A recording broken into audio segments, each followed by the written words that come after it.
Hello दोस्तों, तो स्वागत है आपका इस वीडियो में जहां हम बात करने वाले हैं नेचुरल स्टार नानी की latest movie hit the third case के बारे में। अगर आपको लगता है कि आपने डार्क और इंटेंस थ्रिलर्स देखी हैं तो वेट करो। इस मूवी में जो ट्विस्ट हैं, जो ब्रूटैलिटी है और जो जॉ ड्रॉपिंग सीक्रेट्स हैं वो आपका दिमाग हिला देंगे। तो वीडियो को बिना स्किप किए एंड तक जरूर देखना, क्योंकि तभी आपको इस माइंड बेंडिंग मूवी की स्टोरी अच्छे से समझ आएगी। हिट 3 हिट फ्रेंचाइजी की तीसरी फिल्म है, बट इंटरेस्टिंगली हर मूवी का केस अलग है। तो अगर आपने हिट 1 या 2 नहीं भी देखी तब भी आप हिट 3 की स्टोरी को एंजॉय कर सकते हैं। इस मूवी को मार्को और किल मूवी से कंपेयर किया जा रहा है इसकी ब्रूटैलिटी के चलते, और इसकी स्टोरी और एक्शन सीन्स इतने कमाल के और इतने ब्रूटल हैं कि सभी एक्शन मूवी लवर्स को ये मूवी बहुत पसंद आई। तो बिना टाइम वेस्ट किए चलते हैं सीधा हिट 3 की स्टोरी की तरफ। स्टोरी शुरू होती है एक अवार्ड सेरेमनी से, जहां शहीद तानिया मोहन नाम की लेडी ऑफिसर को अवार्ड मिल रहा होता है। उन्होंने अपनी जान देकर बहुत से मासूम लोगों की जान बचाई थी। सेम टाइम पर फिल्म के लीड कैरेक्टर एसपी अर्जुन सरकार को पुलिस अरेस्ट करके कोर्ट ले जा रही होती है। न्यूज चैनल्स तानिया मोहन को ब्रेव ऑफिसर बता रहे होते हैं, जबकि अर्जुन सरकार को एक क्रिमिनल। बट असल में क्या वो क्रिमिनल है या नहीं, ये आपको वीडियो में आगे पता चलेगा। कोर्ट में अर्जुन के लॉयर उसे निर्दोष साबित करने के लिए 2 दिन का टाइम मांगते हैं और डिमांड करते हैं कि अर्जुन को सेंट्रल जेल में डाला जाए, क्योंकि बाहर उसकी जान को खतरा है। जज ये डिमांड्स मान लेते हैं और अर्जुन को 2 दिन की मोहलत देकर सेंट्रल जेल भेज देते हैं। जब अर्जुन सेंट्रल जेल में आता है तो वहां बहुत से कैदी उससे नफरत करते हैं, क्योंकि अर्जुन ने ही उन्हें जेल भेजा था। वो अर्जुन को मारने की कोशिश करते हैं, पर जेल का एक बड़ा क्रिमिनल अर्जुन के पास आता है और उसे बचाता है। वो अर्जुन को अपने सेल में ले जाता है और उसे अपनी हिफाजत के लिए एक चाकू देता है। वो क्रिमिनल अर्जुन से पूछता है कि इतना बड़ा पुलिस ऑफिसर आखिर जेल में कैसे आया। इस पर अर्जुन अपनी स्टोरी फ्लैशबैक में बताना स्टार्ट करता है, लेकिन उससे पहले हमें तानिया मोहन के अवार्ड सेरेमनी और एक मिसिंग बच्ची की रिपोर्ट जैसे अर्ली इवेंट्स को याद रखना है, क्योंकि वो आगे जाके स्टोरी में कनेक्ट होंगे। स्टोरी काफी टाइम पहले की है। हम देखते हैं कि एक जंगल में अर्जुन एक बड़े से गिद्ध को मांस खिला रहा है। उसी जंगल में अर्जुन एक आदमी को पेड़ से उल्टा लटकाकर उसकी गर्दन काट के उसको मार देता है, और वो इस पूरी किलिंग को रिकॉर्ड भी करता है। इस किलिंग के बाद अर्जुन वाइजैक के होमिसाइड इंटरवेंशन टीम यानी कि HIT बिल्डिंग में जाता है और डीजीपी नागेश्वर राव से मिलता है। अर्जुन का वाइजैक में ट्रांसफर हुआ था। उसकी टीम उसे वेलकम करती है, लेकिन अर्जुन का बिहेवियर थोड़ा साइको और डिफरेंट होता है, जिसे टीम ऑफिसर वर्षा नोटिस करती है और उस पर नजर रखने लग जाती है। एक कांस्टेबल बताता है कि जंगल में एक डेड बॉडी मिली है। अर्जुन अपनी टीम के साथ जाता है और देखता है कि ये वही बॉडी है जिसे उसने मारा था। अर्जुन फेक इन्वेस्टिगेशन करता है ताकि किसी को पता ना चले। घर आने पर हम देखते हैं कि अर्जुन अपने फादर के साथ रहता है, जिनसे उसके रिलेशन अच्छे नहीं हैं। अर्जुन के फादर उसकी शादी करवाना चाहते हैं और उसके लिए एक मैरिज वेबसाइट भी यूज करते हैं। अर्जुन के फादर अर्जुन बनकर एक लड़की मृदुला से उसकी डेट फिक्स करते हैं, लेकिन जब मृदुला अर्जुन के ऑफिस आती है तब अर्जुन को पता चलता है कि उसके फादर ने उसकी डेट फिक्स की है। पर अर्जुन और मृदुला एक दूसरे को पसंद करने लगते हैं और उनका रिलेशन स्टार्ट हो जाता है। मृदुला पहली लड़की बनती है जिसे अर्जुन पसंद करता है। फिर सीन जंगल में शिफ्ट होता है, जहां अर्जुन एक और आदमी को उल्टा लटकाकर उसे मारने और रिकॉर्ड करने वाला होता है। तभी वहां वर्षा आ जाती है और अर्जुन के सर पर गन रख के बताती है कि वो उसे पहले दिन से फॉलो कर रही थी। पर अर्जुन वर्षा को हरा देता है और उस आदमी को मार देता है और रिकॉर्ड भी कर लेता है। वर्षा गुस्से में कहती है कि वो पुलिस ऑफिसर के लायक ही नहीं है। अर्जुन गुस्से में वर्षा को सच्चाई बताता है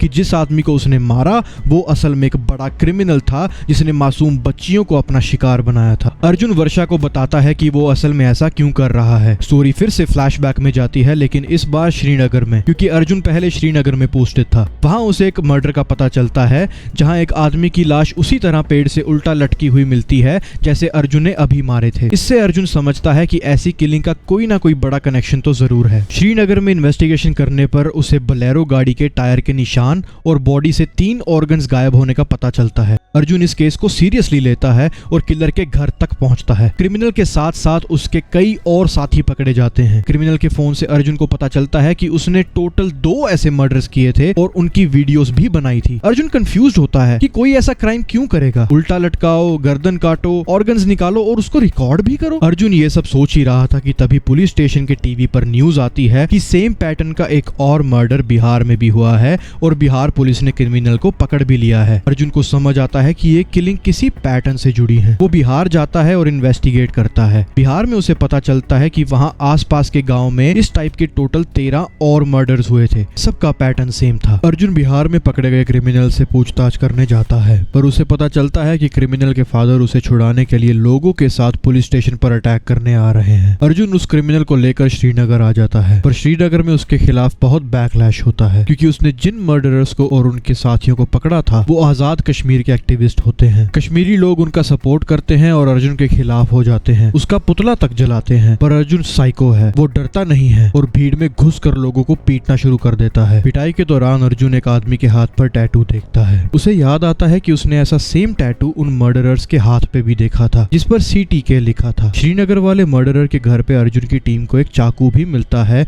जिस पर सेम CTK लिखा होता है। अब हर जगह CTK का लिंक देखकर अर्जुन समझ जाता है कि इसका इन मर्डरर्स के पीछे कोई बड़ा हाथ है। अर्जुन उन मर्डरर्स से पूछताछ करता है और पता लगाता है कि CTK क्या है। CTK असल में एक डार्क वेब की वेबसाइट है, जिसका फुल फॉर्म है कैप्चर टॉर्चर किल, CTK। ये वेबसाइट साइको किलर्स की है। इस वेबसाइट का मेंबर बनने के लिए किसी भी दो आदमियों को पेड़ से उल्टा लटकाकर उनकी गर्दन काटकर मारने और उसकी वीडियो रिकॉर्डिंग वेबसाइट पर अपलोड करनी होती है। ये 2 वीडियोस अपलोड करने के बाद ही मेंबरशिप मिलती है। अर्जुन को ये भी पता चलता है कि CTK मेंबर साल में एक बार एक खास जगह मिलते हैं। ये मीटिंग जल्द ही होने वाली थी, जिसके कारण नए मेंबर CTK में जुड़ने के लिए ये मर्डर्स कर रहे थे। अर्जुन ने इस केस के बारे में बहुत कुछ जान लिया था, पर उसके लिए मुसीबत बढ़ जाती है। जिन लोगों को उसने श्रीनगर में पीटा था, उनमें से एक की हॉस्पिटल में ही डेथ हो जाती है। वो श्रीनगर वाला क्रिमिनल जिसे अर्जुन इन्वेस्टिगेट कर रहा था, वो खुद को जेल में ही गोली मार लेता है ताकि अर्जुन उसे टॉर्चर न कर सके। इन सब की वजह से अर्जुन को श्रीनगर से वाइजैक ट्रांसफर कर दिया जाता है। वाइजैक आने के बाद अर्जुन रुकता नहीं है और CTK गैंग को पकड़ने का प्लान बनाता है। वो डिसाइड करता है कि वो खुद CTK गैंग का मेंबर बनेगा, और मेंबर बनने के लिए उसने वही 2 मर्डर्स किए थे जो हमने मूवी की शुरुआत में देखे थे। उन मर्डर्स की वीडियोस रिकॉर्ड करके अर्जुन ने वेबसाइट पर अपलोड कर दी थी ताकि वो CTK गैंग का मेंबर बन सके और उनके हेड तक पहुंच सके। यहाँ अर्जुन की स्टोरी खत्म हो जाती है जो वो वर्षा को बता रहा था। वर्षा सच्चाई जानकर समझ जाती है कि अर्जुन सही कर रहा है और वो CTK ग्रुप को ट्रैक करने के लिए उसके प्लान में उसका साथ देने लग जाती है। इसी दौरान वर्षा वेबसाइट पर नोटिस करती है कि एक लड़के ने आदमी का मर्डर करके वीडियो अपलोड किया है। वर्षा लोकेशन स्पॉट करती है जयपुर। उसे पता चलता है कि लड़के ने अभी एक ही वीडियो अपलोड किया है, जिसका मतलब वो मेंबर बनने के लिए एक और मर्डर अपलोड करेगा। अर्जुन और वर्षा दूसरे मर्डर को रोकने और किलर को पकड़ने जयपुर जाते हैं। जयपुर पहुंचकर अर्जुन उस लड़के को ढूंढ लेता है और पकड़ लेता है। अर्जुन को पता चलता है कि उसकी दोनों मर्डर की वीडियो को वेबसाइट से अप्रूवल मिल गया है और वो अब CTK का ऑफिशियल मेंबर बन गया है। उसे CTK ग्रुप की मीटिंग का इन्विटेशन आता है और अर्जुन DGP नागेश्वर राव से सीक्रेट ऑपरेशन के लिए परमिशन लेता है। मिशन के लिए अर्जुन वर्षा और एक टीम मेंबर दिवाकर को लेता है और DGP उनके साथ एक स्पेशल ऑफिसर भेजते हैं जो मिशन पर नजर रख सके। वो स्पेशल ऑफिसर कोई और नहीं, अर्जुन की गर्लफ्रेंड मृदुला होती है। ये चारों टीम बनाते हैं। अर्जुन और मृदुला का लव एंगल भी स्ट्रॉन्ग हो जाता है, जहां मृदुला कन्फेस करती है कि वो उसे तब से पसंद करती है जब अर्जुन उसकी ट्रेनिंग एकेडमी में चीफ गेस्ट बनकर आया था। अर्जुन अपनी टीम के साथ CTK ग्रुप की मीटिंग के लिए निकलता है। वो खुद एक गाड़ी में चलता है और टीम को दूसरी गाड़ी में फॉलो करने को कहता है, पर जैसे ही वो CTK मेंबर से मिलता है, वो उसे ऐसी शातिर तरीके से अंदर ले जाते हैं कि अर्जुन की टीम उससे अलग हो जाती है। अर्जुन को CTK ग्रुप के हाइड आउट तक लाया जाता है, जहां उसे अल्फा वेलकम करता है। अल्फा बताता है कि नए मेंबर्स के लिए एक रिचुअल होगा जिसमें उन्हें एक व्हाइट कोट पहनाया जाएगा। रिचुअल में एक लड़की को सबके सामने बहुत ही